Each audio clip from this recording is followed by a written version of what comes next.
አመጹ ላይ ነው እነሱ መጨመር ያለባቸው። መጀመሪያ አመጹ ይቀጣጠል፣ እሱን መለኮስ አለብን።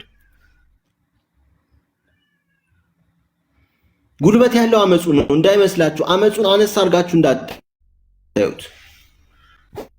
አመጽ ማለት ሁሉም ሚዲያ ሽፋን ነው የሚያገኘው። በቃ የህዝብ አመጽ ማለት ትልቅ ኃይል ነው። ህዝብ አመጽ ማለት በራሱ ትልቅ ኃይል ነው። ህዝቡ ደግሞ አመጽ ነው ግን የተደራጀ አመጽ ነው። ህዝቡ ነብይ በጣም ቆስሏል። ያው አንድ ማህበረሰብ ብቻ ራስን ትገባ ኢትዮጵያ ውስጥ መብላት አይቻል። ቤት ክራይ በዓለም አንደኛ፣ በአፍሪካ አንደኛ ወጣለች ታውቃላችሁ። በዓለም አንደኛ ማለት ነው። ምግብ በዓለም አንደኛ ውድ፣ ቤት ክራይ በዓለም አንደኛ ውድ፣ ስራ አጥነት በዓለም አንደኛ ነን። ስራ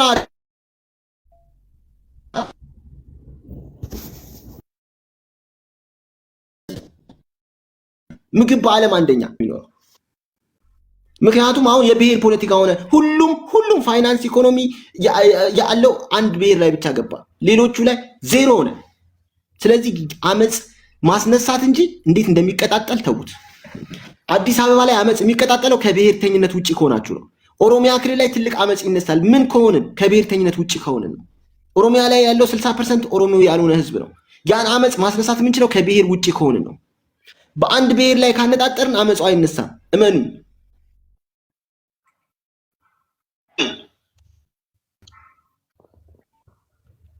በአሁኑ ሰዓት ዶክተሮች፣ ሐኪሞች እንዳለ ሊነሱ ነው። እንደገና ለምን ጥያቄያቸው አልተመለሰላቸውም?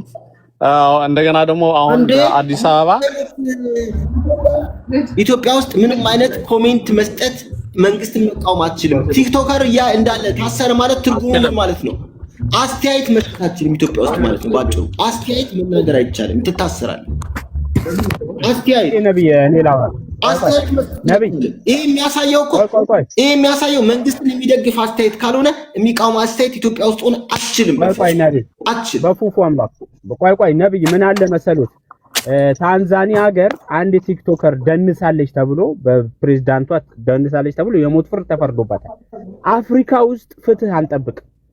ምንም ይሄ የጠራ ፍትህ አይገኝም፣ የታወቀ ነው።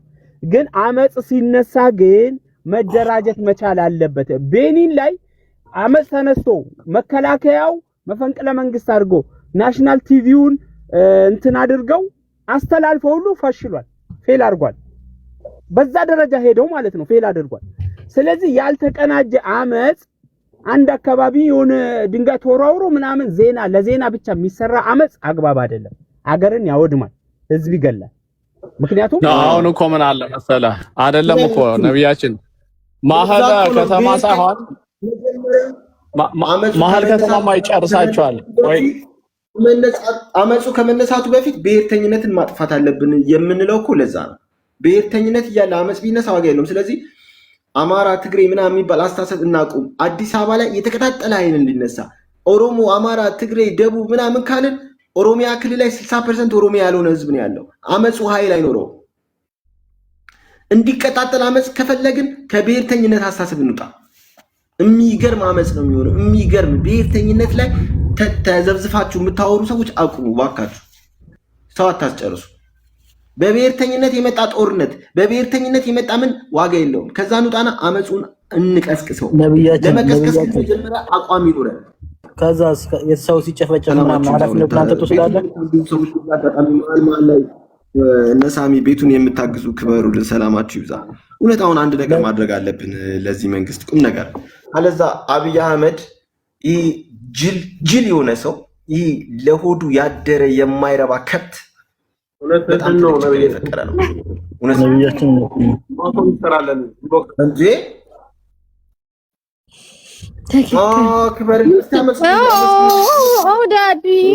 ዳዲ በቃ አሁን እንሰቅል፣ አባቴ እንሰቅል። ፖለቲካውን ወደ እንሰቅል።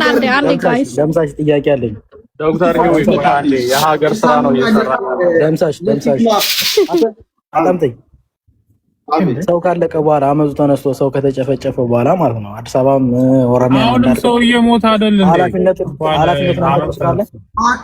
ያው እኮ ነው። አሁንም እኮ መግደል አላቆመም። አሁን እየሞተ አይደል? አመፅ ሳይነሳ አይደል 4 ሚሊዮን ህዝብ የሞተው? አመጽ ቢነሳ ነገር ምንም አይነት በአመጽ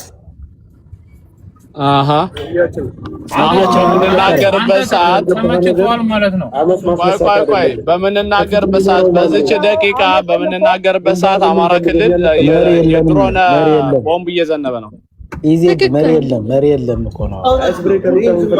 ስለዚህ ነብያችን አንተ ሀገር ውስጥና ምራን በቃ አንተ ምራን ነብያችን ኦሮሚያ ክልል የሚኖሩ ሰዎች እሳት ውስጥ ነው ያሉት። በቃ ያንን ይዞ ነው የሚመራው።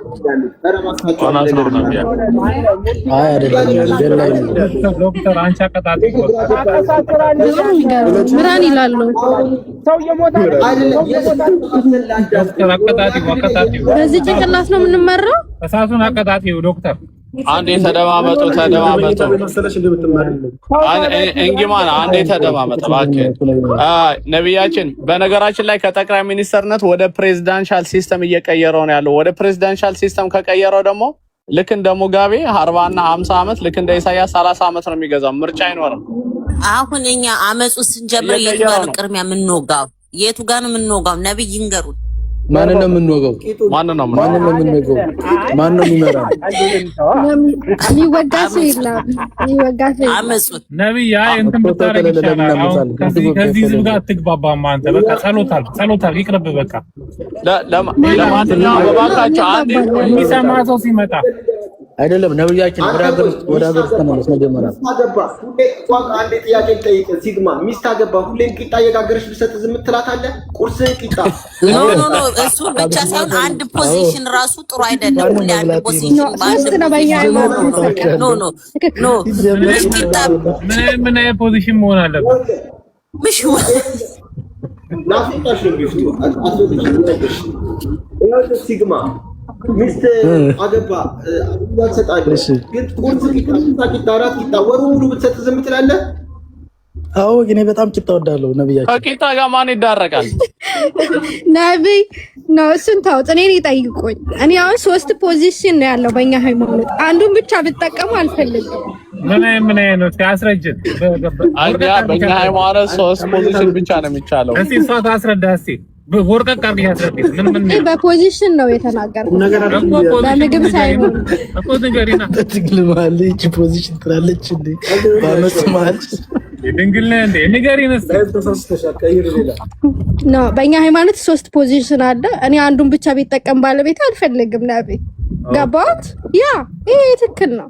የትኛውን ነው አንቺ በጣም የምትወጂው? አባታችን ፖለቲካ አልቆ ወደ ፖዚሽን ገቡ። ማስታወቂያ ነው። ተመለሱ። አልጋ ላይ ያላችሁ ረዳት ነው የተጠቀምነው። አልጋ ላይ ያላችሁ ወረዱ። ለማለት ተፈልገው ምንድነው? አግኔስ ለማለት ተፈልገው አንዴ እንደማመጣ ለማለት ተፈልገው አሁን ወደ ሌላ ነገር ከቂጣ አስተሳሰብ እንውጣ። ነብያችን ከቂጣ አስተሳሰብ እንውጣና ሚስተር ፊድባክ ወሳኝ ነው። ስለዚህ አንድ መጥፎ ነገር ከሰራ ፊድባክ ልንሰጠው ይገባል። ትክክል አይደለም የማለት የሰው ልጅ መብት ሊኖረን ይገባል። ነብይ እኔ ብዙ ጥቃት እየደረሰብኝ ነው። ሞዴሬተር ስጡኝ። እየሰደቡኝ ነው። እኔ ምን ባጠፋሁት? ሚዩት ማድረግ አይቻልም። እኛ እኮ ቻዮች እኮ ነን። የፍቅር አምላክ እንድንችል ኖ ሂድ። ያልሆነ ስድብ ነው እዚህ ደግሞ የሚሳደቡት። አንተ ደግሞ እረፍ። ኖ ኦኬ እኔም እኮ ብዙ ተሰድቤያለሁ። ዝም ነው የምላቸው። ዝም እኔ ምን ኖ ሸሌ ብሎ ነው የጻፈው። አንድ ቆሻሻ እና ሸሌ እስካልሆንሽ ድረስ ምን ኖ ይሳይፍ። እረፍ። እኔ እንደዚህ እኔ የሰውን ክብርም ጠብቄ ራሴንም ማስጠብቅ ነኝ። እረፍ። እኔ መጥፎ ቃል ካፌ አይወጣም። ላይ ሰዓት ነብያችን ኖሬን ማስጠበቅ ፈልጋለሁ። ራሴን መጠበቂያ ይስጡኝ።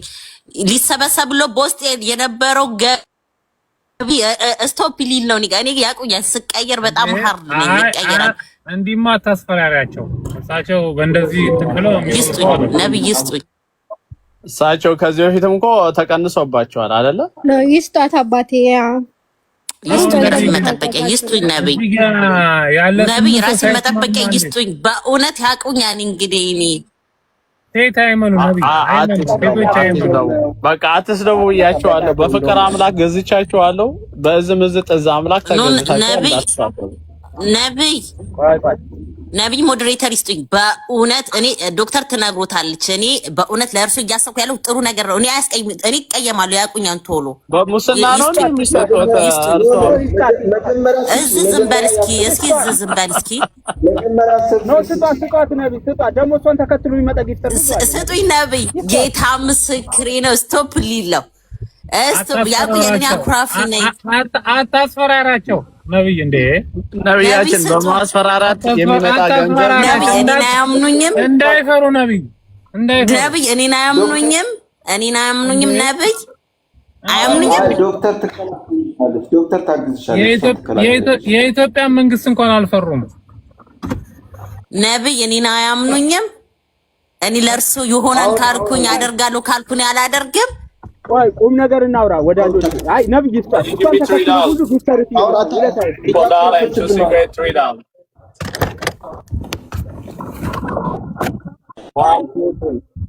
ለመከላከል የሆነ እኔ ሐዋርያት ስሰደብ እርሶ ደስ ይሎታል። እኔ ሐዋርያትን የሚያክል ትልቅ ስም ያለኝን ማይ ክርስቶስ ቢፍቶች በጠበጡ ፍቅራዊት ቢፍቱ በጠበጡ። ቁም ነገር እናውራ ወዳጆች። ይስጧትና በቃ ዝም ይበሉ። አመጹን እኛ በልጅነታችንም ቢሆን ተቀላቅለን አይተኗል። ሰው መሞት የለበትም፣ ሰው ማለቅ የለበትም። ግን አመጽ ከሆነ መጀመሪያ መደራጀት መናበብ መቻል አለብን። ሶሻል ሚዲያ ብቻ ስለተመተን አመጽ ብለናል። በትክክል አመጹን ማን ነው የሚመራው መታየት መቻል አለበት። ገብቷችኋል? አንተ ስንት የመረረው ህዝብ አለ። እኔ ልምራው የምር ከፍለክ በአሁኑ ሰዓት ስንት የመረረው አሁን እያየ ነው። አዲስ አበባ ማለት ከአፍሪካ የመጀመሪያዋ ውድ ከተማ የቤት ኪራይ በጣም የሚወደድባት ከተማ አሁን በዜና ይዞ ወጥቷል። ስለዚህ ከቤቱም ተፈናቅሎ ፈርሶበት እንደገና ደግሞ ቤትም ተወዶበት ይሄ ህዝብ ወዴት እየሄደ ነው ያለው? ወደ ስደትና ወደ ገጠር እየሄደ ነው ያለው ማለት ነው። አንድ ነገር ታውቃላችሁ፣ ግን የኢትዮጵያ ህዝብ ማርያምን ጀግና ህዝብ ነው። በእኛ ሰበብ ሰው ማለቅ የለበትም። ግን በትክክል ከተመራ ግን አንድ ሰው ሳይሞት ይሄንን መንግስት ማውረድና ማንኮታኮት ይቻላል ነው የምልህ። ግን የተናበበ ያልሆነ ነገር ጉንጭ አልፋ ነው። ለኔና ላንተ ይመቸናል። እዚህ TikTok ላይ ገብቷል። ይሄ ተፈጠረ ብለን ፎቶ ለጥፈን መነጋገሪያ ማለት ነው። ሰሞኑ አገር ቤት ልትገቢ ነው ማለት ነው። ትሩላ እኔ አመጹን እመራለሁ ከፊት ለፊት ሆኜ